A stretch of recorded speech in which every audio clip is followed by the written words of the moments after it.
E ainda para falar sobre esse tema aí, que gerou muita repercussão na imprensa, nas redes sociais, entre os contribuintes, entre a população brasileira, nós trouxemos ao Meio Dia em Brasília o Rodrigo Zingales, que é diretor executivo da Abre Livre, que vai comentar para a gente qual foi a repercussão desse anúncio feito pelo futuro ministro sobre esse aumento dos combustíveis aí para os revendedores. Tudo bem, Rodrigo? Tudo jóia? Obrigada por vir ao Meio Dia em Brasília.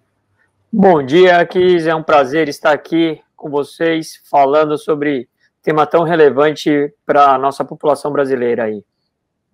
Perfeito, Rodrigo. Eu que agradeço a gentileza de vir ao Meio Dia em Brasília conversar com a gente. Rodrigo, eu já começo a nossa conversa aqui com uma pontuação, né? Ontem a gente percebeu, eu recebi algumas cartas aí de alguns revendedores falando de um possível risco de desabastecimento, considerando que no final do ano há duas questões. O pessoal sai para viajar de férias, né? Então precisa abastecer os veículos e, em contrapartida, muita gente que talvez não iria encher os tanques nesse final de ano começou a pensar na possibilidade de encher para aproveitar o valor ainda mais baixo.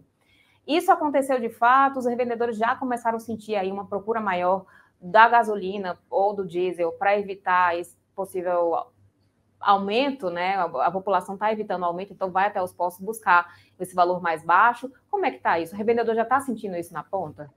Vamos lá, Kis. Até aproveitando, acompanhei aí o debate anterior, né? Fazendo alguns esclarecimentos aos nossos ouvintes telespectadores, tá? Eu acho que o primeiro ponto que eu queria passar aí para vocês é que, assim, esses aumentos de combustíveis, eles não vêm do dono do posto, tá? O dono do posto, na realidade, ele depende da distribuidora.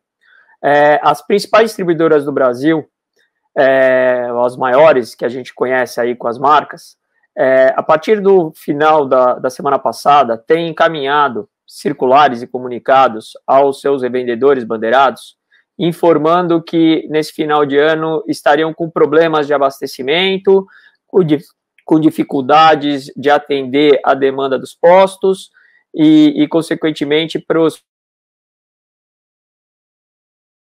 seus pedidos que poderia haver uma demora, tá?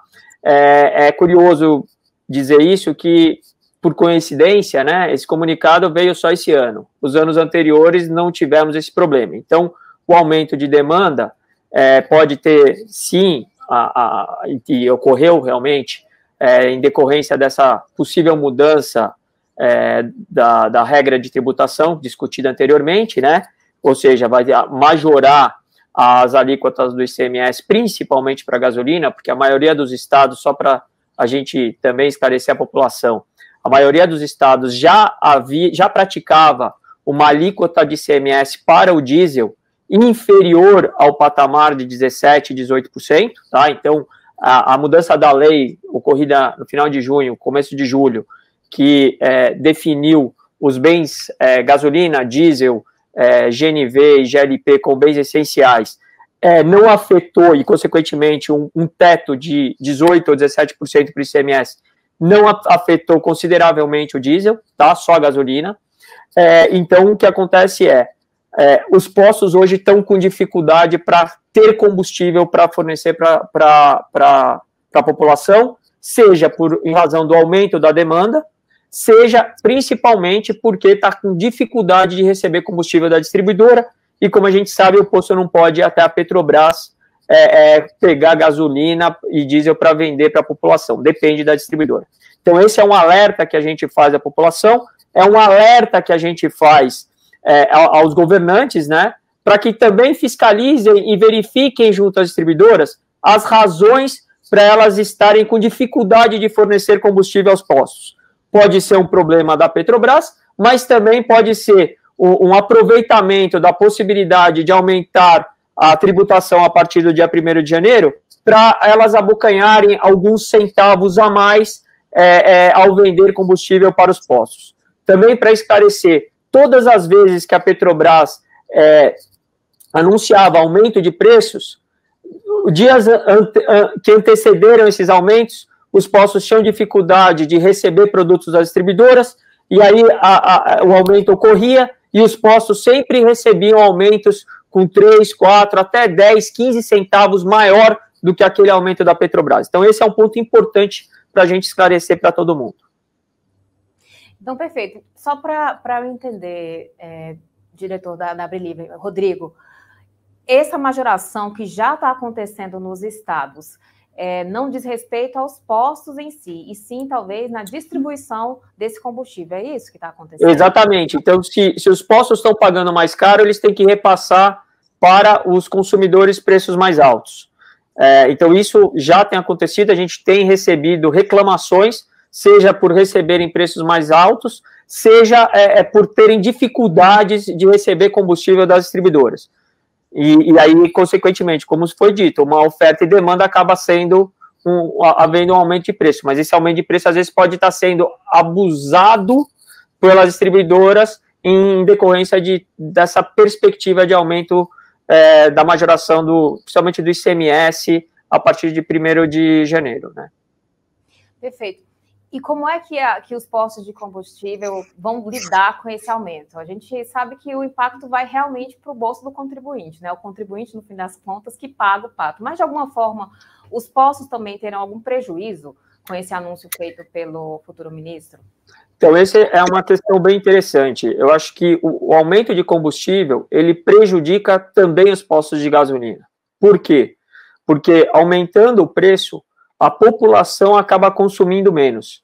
E consumindo menos, o posto vende menos, gera menor receita e consequentemente, dificuldades para pagar suas contas, porque os lucros também, porque as receitas caem e, consequentemente, os lucros também caem.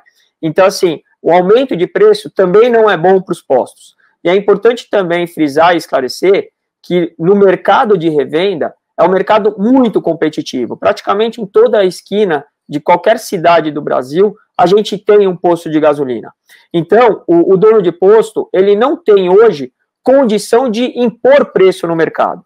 Diferentemente de algumas distribuidoras, que se a gente for olhar regionalmente, elas têm 30%, 40% do mercado regional. Então, essas distribuidoras, e principalmente porque também tem os contratos de exclusividade, essas distribuidoras acabam tendo poder para impor preços ao posto de gasolina.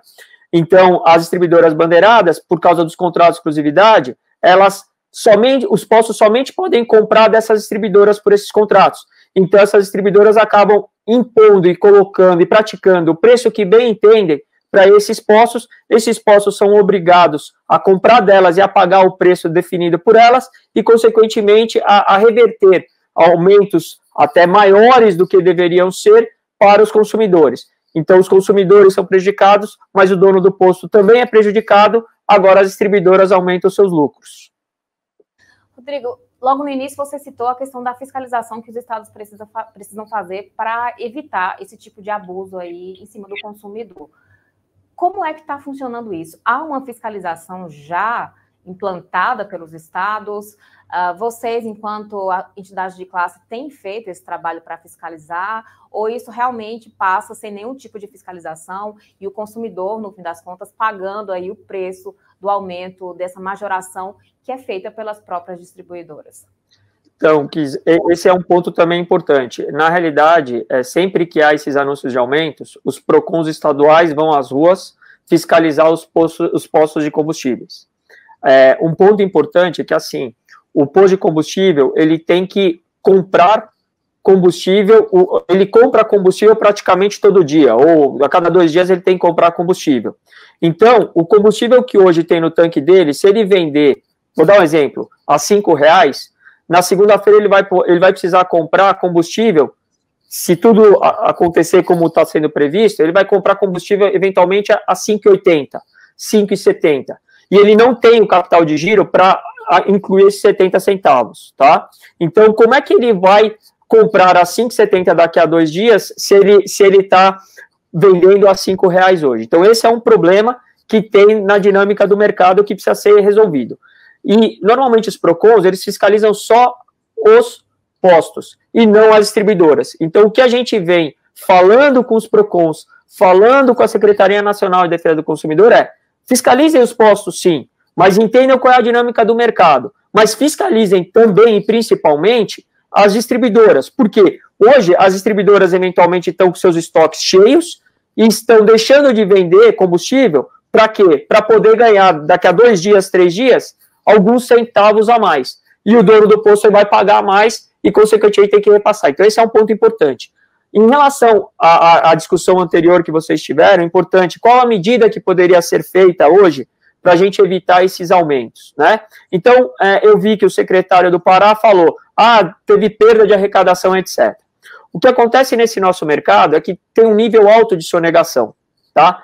Agora, o que a gente questiona e critica as fazendas estaduais é, por que não se cria no nosso mercado, no mercado de combustíveis, uma fiscalização volumétrica? O que é fiscalização volumétrica? É você colocar um equipamento na Petrobras, um equipamento nas usinas de açúcar e álcool, um equipamento nas distribuidoras, para saber quanto de combustível está saindo dessas empresas, e aí você tributa baseado no volume, e não na nota fiscal. Por que as fazendas estaduais não têm feito isso?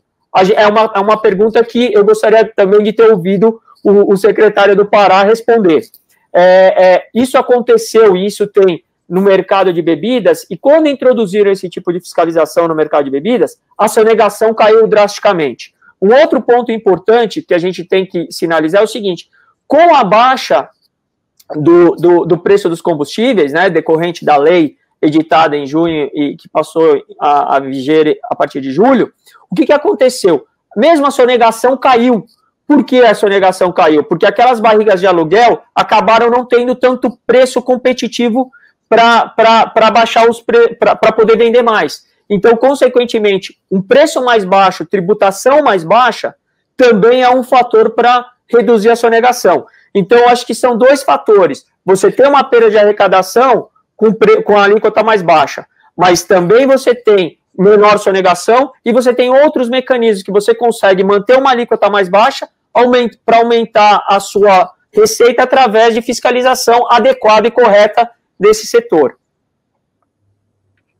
Perfeito. Rodrigo, obrigada pela sua pontuação, pelo seu esclarecimento em relação ao tema. Eu sei que o debate é amplo. Em outra oportunidade, a gente vai trazer talvez o secretário do Pará para conversar contigo e talvez esclarecer esses pontos todos. A gente lamenta, principalmente, porque quem paga isso é o consumidor, né? No fim das contas, a corda parece que sempre arrebenta para o lado mais fraco, que é o consumidor brasileiro.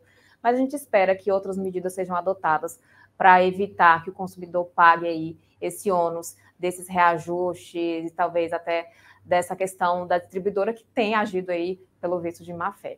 Obrigada pela gentileza.